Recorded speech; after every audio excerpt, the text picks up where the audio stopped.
Kelanchal times, हर खबर पर हमारी नजर।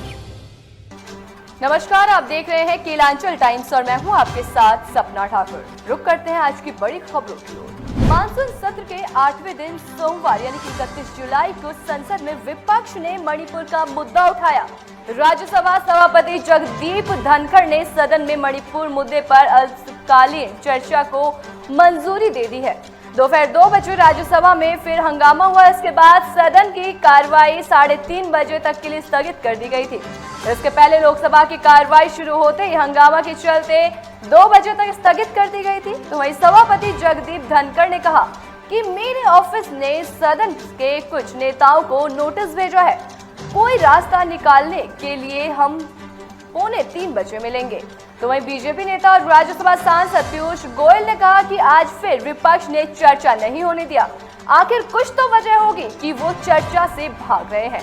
तो वहीं सुबह राज्यसभा में मणिपुर मुद्दा उठा तो सरकार ने कहा कि हम इस पर आज ही चर्चा को तैयार है। दोपहर 2 बजे इस पर चर्चा हो।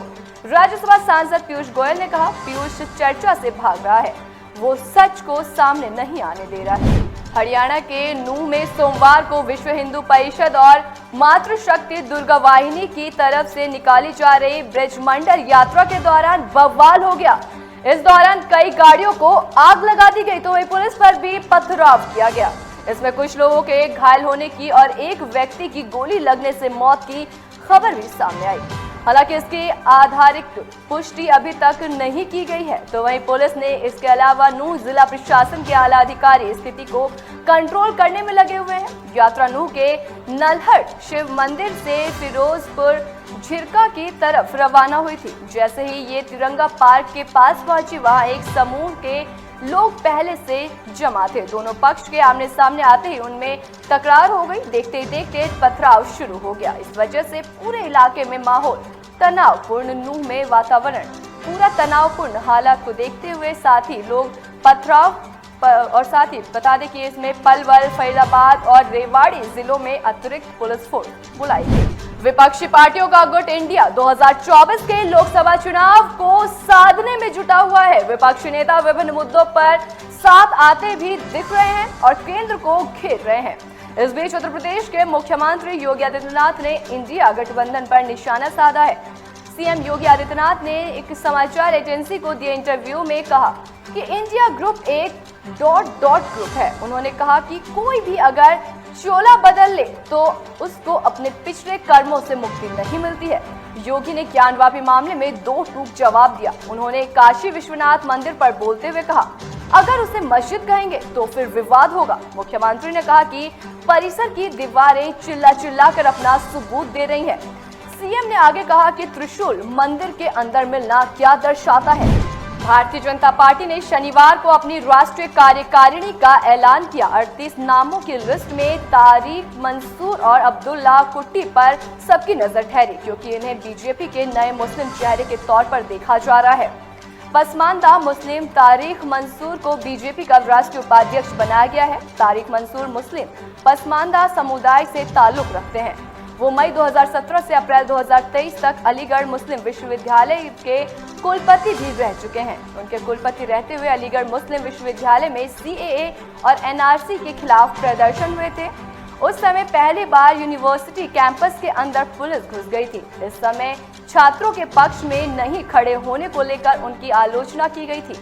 बाद में अप्रैल 2023 में तारिक मंसूर बीजेपी की ओर से विधान परिषद सदस्य बने। इससे पहले बीजेपी की ओर से 3 मुस्लिम नेता बुक्कल नवाब, मोहसिन रजा और दानिश आजाद अंसारी विधान परिषद सदस्य चुने गए। जयपुर मुंबई एक्सप्रेस ट्रेन में गोलीबारी से 4 लोगों की मौत हो गई। हादसे में एक RPF के ASI और 3 पैसेंजर की मौत हो गई। घटना महाराष्ट्र के पालघर में वापी के बोरीवली मीरा रोड के बीच हुई है, जो 2 ट्रेन में आपस में भिड़ंत हो गई। वही बता दें कि मीरा रोड बोरीवली के बीच GRP मुंबई के जवान ने कांस्टेबल को पकड़कर राउंड अप कर लिया। पूरी घटना पर पश्चिमी रेलवे का बयान भी सामने आया है। उन्होंने कहा कि पालघर स्टेशन पर पार करने के बाद एक RPF कांस्टेबल चेतन ने चलते जयपुर मुंबई एक्सप्रेस ट्रेन के अंदर गोलीबारी कर दी।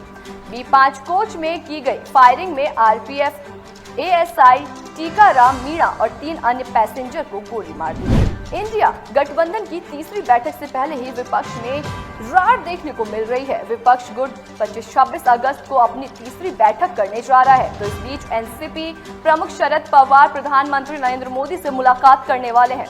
दरअसल पवार महाराष्ट्र के एक कार्यक्रम में पीएम मोदी को सम्मानित किया जाना है। पुणे के एसपी कॉलेज मैदान में होने वाले इस कार्यक्रम में पीएम मोदी को लोकमान्य तिलक पुरस्कार दिया जाना है और शरद पवार ही पीएम को ये सम्मान देंगे।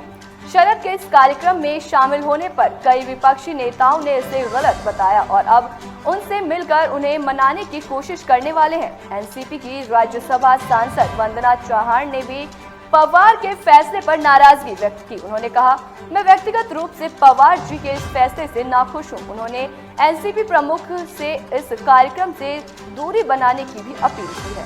तो इसी तरीके की तमाम बड़ी खबरों को देखने के लिए जुड़े रहिए हमारे साथ और देखते रहिए केलांचल टाइम्स। अरे ये कब भैया ऐसे वीडियो देखे जा रहे हो? तनिका सब्सक्राइब कर लो और हाँ घंटा का बटन जरूर दबाना, तब हमारे वीडियो का नोटिफिकेशन सबसे पहले मिलेगा। यहाँ वहाँ का देखा तो हम तुम का ही काटना है, जल्दी दबाओ।